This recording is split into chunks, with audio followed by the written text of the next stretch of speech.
കായംകുളം തെക്കേമങ്കുഴി വെട്ടത്തേത്ത് ശ്രീ മണ്ണടി ഭഗവതി ക്ഷേത്രത്തിലെ രാമായണ മാസാചരണത്തിന് തുടക്കമായി. ഇതിന്റെ ഭാഗമായി ക്ഷേത്രത്തിൽ ഉദയാസ്തമന പൂജ നടന്നു.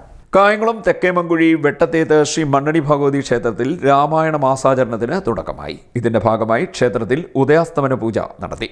നിർമ്മാല്യ ദർശനം, മഹാഗണപതി ഹോമം, ഉഷപൂജ, നവകം, അഷ്ടാഭിഷേകം, കളഭാഭിഷേകം തുടങ്ങി 18 പൂജകൾ ഉദയാസ്തമന പൂജയുടെ ഭാഗമായി നടന്നു. ചടങ്ങുകൾക്ക് ക്ഷേത്ര മേൽശാന്തി കീരന്തിട്ട ഇല്ലം KNS നമ്പൂതിരി മുഖ്യ കാർമ്മികത്വം വഹിച്ചു.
വൈകിട്ട് വിശേഷാൽ ദീപാരാധന, ദീപക്കാഴ്ച, സഹസ്രനാമാർച്ചന, രാമായണ പാരായണം, സോപാന സംഗീതം, താലപ്പൊലി വരവ്, വലിയ കാണിക്ക, അന്നദാനം, മാവേലിക്കര ശ്രീ രഞ്ജിനി കലാസാഹിത്യ സമിതിയുടെ തിരുവാതിര എന്നിവ നടന്നു.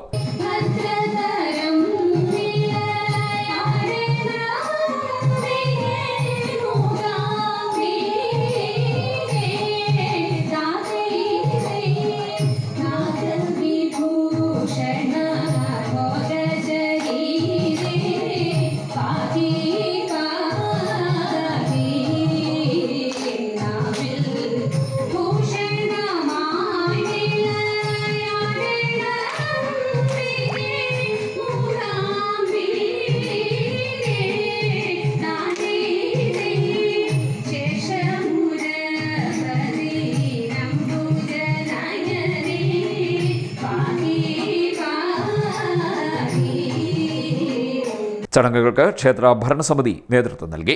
കർക്കിടകം 1 മുതൽ 31 വരെ എല്ലാ ദിവസവും ഭഗവതി സേവ, രാമായണ പാരായണം എന്നിവ ക്ഷേത്രത്തിൽ നടക്കും. കർക്കിടകം 31-ന് സമാപന ദിവസം അഹോരാത്ര രാമായണ പാരായണവും വിശേഷാൽ പൂജകളും ക്ഷേത്രത്തിൽ നടക്കുമെന്നും ക്ഷേത്ര ഭാരവാഹികൾ അറിയിച്ചു. CDNet news, Kayamkulam.